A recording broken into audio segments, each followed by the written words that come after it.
Rejoignez Benoît Dutrisac en temps réel par courriel. Dutrisac@commercialcube.radio. Rendez-vous, c'est tout ce qu'il vous reste à faire. Rendez-vous! Des appels au génocide! Ils sont tombés sur la tête. Vous n'aurez pas mon 100 millions de dollars. Cruel, horrible, inhumain. Qu'est-ce que c'est que ça? Un politologue pas comme les autres. Loïc Tassé. Loïc Tassé, bonjour.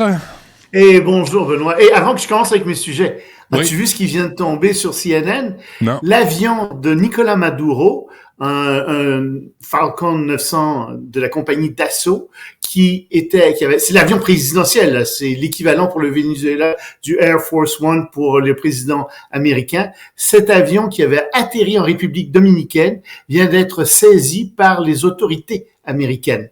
Et il a été saisi pour deux raisons. C'est un signal très très fort, ça. Il a été saisi pour deux raisons. La première raison, c'est que les États-Unis disent au Venezuela, voulez-vous, s'il vous plaît, nous donner les vrais résultats, les résultats des élections, parce que vous n'avez toujours pas donné les résultats officiels, et on pense bien que c'est pas vous, Monsieur Maduro, qui avez gagné ces élections, un. Et deux, Maduro et toute son équipe, sa famille, trempe dans la corruption, dans les affaires de drogue, et c'est une autre raison pour laquelle son avion a été saisi. Donc, message super fort qui vient d'être envoyé par les États-Unis au Venezuela. Bon, et pendant ce temps, grève générale en Israël, Ben oui. parce que le Hamas, c'est le 7 octobre. Il a tué des gens le 7 octobre, mais plus que ça. On a découvert, tu sais, dans des tunnels dans lesquels on voulait libérer des otages. Jeudi, vendredi, c'est pas trop clair exactement quand. Dernier, là, ça vient de se passer. Et figure-toi que il y avait 6 otages que l'armée israélienne s'apprêtait à libérer, et le Hamas les a exécutés juste avant leur libération dans des tunnels, des nouveaux tunnels qu'on avait découverts. Et ça secoue tout l'opinion publique, évidemment, en Israël, qui dit, mais comment ça se fait? Il reste encore 100, officiellement, là-dessus, on ne sait pas, il y en a combien qui sont vivants exactement, mais il reste 101 otages. On voudrait qu'ils soient libérés. Vous ne négociez pas, monsieur Netanyahou. Et plus que ça, le président américain, Joe Biden, est sorti en disant, écoutez, l'obstacle aux négociations pour une trêve, pour un transfert des otages, c'est Netanyahou. Alors, la population, évidemment, est descendue dans les rues en Israël. On parle de 500 000 personnes dans les rues. Et plus que ça, il y a une grève générale aussi qui a été entamée. Et la Cour suprême d'Israël, qui s'est pas mêlée de ce qu'il a regardé, parce que c'est une décision politique, a dit non, on interdit cette grève générale. Donc, la Cour suprême d'Israël a fait de la politique bel et bien. Quand même, les gens l'ont respecté. Ils ont interdit que la grève se poursuive après 2h30 de l'après-midi. C'est ce qui est fait. Mais tu sens la tension en Israël, la division de la population. Et les gens sont pas du tout d'accord avec les politiques de Netanyahou, qui notamment est en ce moment en Cisjordanie avec son armée et qui gruge encore du territoire aux Palestiniens, qui détruit des habitations, qui profite en fait de la guerre à Gaza pour faire tout ça. Netanyahou semble de moins en moins la personne requise pour régler cette crise. Et on a de plus en plus l'impression que Netanyahou, c'est un peu la queue de veau des hyper-nationalistes israéliens. Non, mais je comprends, Loïc, mais sauf erreur, là. Mais je sais que je suis simpliste, là. Je comprends bien les affaires que je comprends pas dans la vie. Puis mes neurones sont pas toujours bien Qu'est-ce connectés. que tu vas me sortir, Benoît? Mais est-ce que c'est Netanyahou qui a mis des balles dans la tête des Ben non. Et je suis d'accord avec Netanyahou quand il dit il faut détruire le Hamas. Ça, je suis d'accord avec lui. Mais où sont les manifestations contre le Hamas? Où sont les manifestations contre le Hamas? Ici, à Montréal, c'est pro-Hamas. En Israël, c'est anti-Netanyahou. Y a-tu quelqu'un, quelque part, qui manifeste contre... Non, c'est aussi anti-Hamas. C'est aussi anti-Hamas. Et tu as tout à fait raison. Moi, j'ai écrit un article là-dessus en disant, écoutez, là, entre deux mots, on va choisir le moindre. Puis le moindre, en ce moment, c'est pas le Hamas. Le Hamas, c'est une organisation totalitaire religieuse qui a des visées mondiales parce que ça fait partie d'un plan iranien qui est un plan absolument détestable de renversement des États-Unis et aussi un plan de prosélytisme religieux, de conversion du monde à l'islam. Un islam, encore une fois, qui est pas un islam philosophique, là. C'est pas un islam léger. Non. C'est un monde totalitaire que ces gens-là veulent nous imposer. Et dans ces circonstances-là, je suis bien obligé de dire, oui, écoutez, le pire ennemi, c'est pas Netanyahou, c'est bel et bien le Hamas, c'est bel et bien son projet islamiste. Oui, c'est certain. Et dans ce sens-là, oui, je suis d'accord pour qu'on soit du côté de Netanyahou et de ce qu'il fait. Mais quand même, il n'est pas obligé d'être en Cisjordanie puis d'en profiter pour conquérir davantage de terres cisjordaniennes. Ouais. Et il n'est pas obligé non plus d'empêcher le transfert des otages. Il peut le faire dans un premier temps, puis facilement reprendre la lutte contre le Hamas ensuite, me semble-t-il. Puis je pense qu'il y a beaucoup de gens en Israël qui pensent comme je viens de te dire là. Bon, des nouvelles de ton ami Donald? Il en a remis, cher Donald, sur Fox hier. Il a été dire que, oui, il avait pleinement le droit d'interférer dans les élections en 2020. Et que, dans le fond, si c'était à refaire, il le referait. Puis tu dis, non, attends, Donald, t'as perdu tes élections. Là, tu maintiens encore que ça a été gagné. Il y a plus de 80 juges qui ont dit que tu avais perdu. Il n'y en a pas un qui a dit que tu avais gagné. Zéro. Personne n'a dit que tu avais gagné. Toutes les évidences sont contre toi. Et là, tu es en train de nous dire, en fait, j'avais le droit de tricher, j'avais le droit d'essayer de tricher puis d'intervenir dans les élections, de briser le cours de la démocratie. Et ça, c'est le résultat du jugement de la Cour suprême américaine qui dit que le président est au-dessus des lois dans l'exercice de ses fonctions présidentielles, en fait. C'est ça qu'il a dit. Puis tu te dis, mais c'est incroyable. Il vient de dire qu'il y avait le droit de se comporter comme un petit dictateur de série B, puis ça posait pas de problème. Lui, ça lui pose pas de problème. Puis si c'était à refaire, il le referait.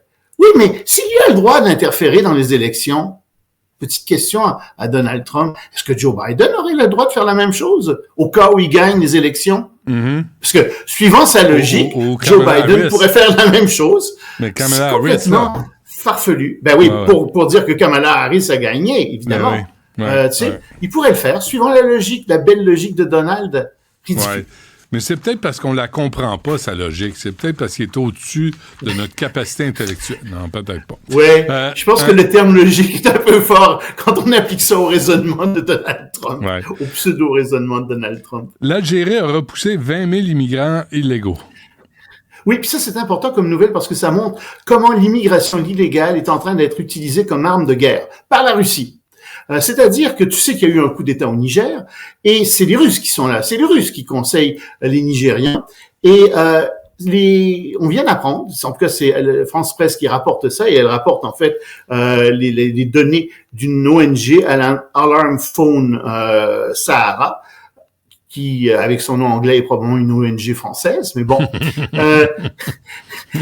C'est une ONG qui dit, écoutez, depuis 6 mois, il y a eu environ, de janvier à juillet, plus précisément, il y a eu près de 20 000 réfugiés, immigrants illégaux, en fait, qui se sont déplacés au nord de la frontière, qui ont essayé de traverser le désert du Sahara et pour se rendre en Europe. Et les autorités algériennes les ont repoussés. Ça n'a pas été joli. C'est des conditions extrêmement dures. Ils ont été ramenés au premier village de la frontière au Niger. Et ce qui est important ici de voir, c'est que le Niger a changé ses lois. En 2015, il avait fait voter une loi qui disait que qui rendait illégal le transport d'immigrants illégaux. On pouvait être condamné pour ça. L'année dernière, la loi a été abrogée et c'est plus du tout illégal de faire ça. Et donc, en fait, on pousse les gens à migrer de plus en plus vers le nord, à s'en aller en Europe, d'autant plus que le Niger a un problème de surpopulation qui vient, entre autres, des autorités religieuses qui, bien entendu, poussent à la natalité. Sommes-nous surpris? On n'est pas du tout surpris. Mais regarde la différence entre ce que veulent faire les Européens, les Américains, etc., qui disent on va créer des emplois, on va essayer de garder des gens sur place parce que on peut plus absorber tant d'immigrants illégaux en plus dans nos pays. Et puis de toute façon, c'est pas des gens qui sont qualifiés la plupart du temps, ils n'ont pas un niveau d'éducation suffisant, etc. Et regarde ce que fait la Russie en contrepartie, parce que c'est elle qui fait ça. Elle pousse au maximum les gens à sortir du pays et elle utilise comme ça l'immigration illégale comme arme contre l'Europe pour faire pression sur l'Europe. C'est pour ça que c'est important, pour bien voir ce qui se passe dans la région. Mais l'Algérie n'aime pas l'immigration, mais aime émigrer, par exemple. Les Algériens aussi émigrent beaucoup en France, c'est sûr. Mais tu sais, ici, il y a du donnant-donnant. Hein. Les Français ont du mal avec l'Algérie en ce moment à cause du problème du Sahraoui au Maroc. Ce sera un peu long d'expliquer tout ça, mais donc il y a des négociations qui se font entre la France, l'Algérie, et je suis certain, moi, que des Algériens disent à la France, regardez, on empêche 20 000 personnes de passer. Est-ce que vous aimeriez qu'on les laisse passer? Si on les laissait passer, peut-être que ça ferait pas votre affaire. En contrepartie, la France pourrait faire d'autres investissements en Algérie où vous pourriez nous aider sur tel et tel dossier. C'est comme ça que ça se passe aussi, ce genre de négociation. Est-ce que tu gardes ton arbre de Noël à tous les jours de l'année, toi? Non, moi je fais pas ça. Écoute, je sais qu'il y a quelques personnes qui le font, rarissime, mais tu sais, quand c'est Noël, tu mets ton sapin, c'est assez extraordinaire d'avoir un sapin dans la maison pour les enfants, c'est la fête, puis bon, à un moment donné, tu l'enlèves parce que c'est plus Noël, puis ce sera l'année prochaine qu'on le remettra, puis ce sera la fête à nouveau. Moi, c'est la logique que j'ai pour les fêtes, puis je pense que la plupart des gens pensent comme ça. Pour une fête, on décore de manière exceptionnelle parce que c'est exceptionnel. Madame Hidalgo, non. Madame Hidalgo a décidé de garder des décorations des Jeux Olympiques de Paris. Entre autres, les 5 anneaux qui étaient accrochés à la Tour Eiffel. Elle dit non, ça va être là en permanence désormais. C'est des beaux anneaux, je les aime, etc. Puis là, je leur dis, mais attendez, là, vous allez défigurer la Tour Eiffel, on veut bien que ce soit là pour un événement extraordinaire, mais c'est fini cet événement-là. Mm-hmm. Oui, mais ça a tellement moussé la popularité de Madame Hidalgo qu'elle aimerait bien, elle, que ça reste là comme rappel des Jeux Olympiques qui ont été un succès à Paris, puis qui pourrait peut-être, ce rappel qui pourrait peut-être l'aider pour ses prochaines élections.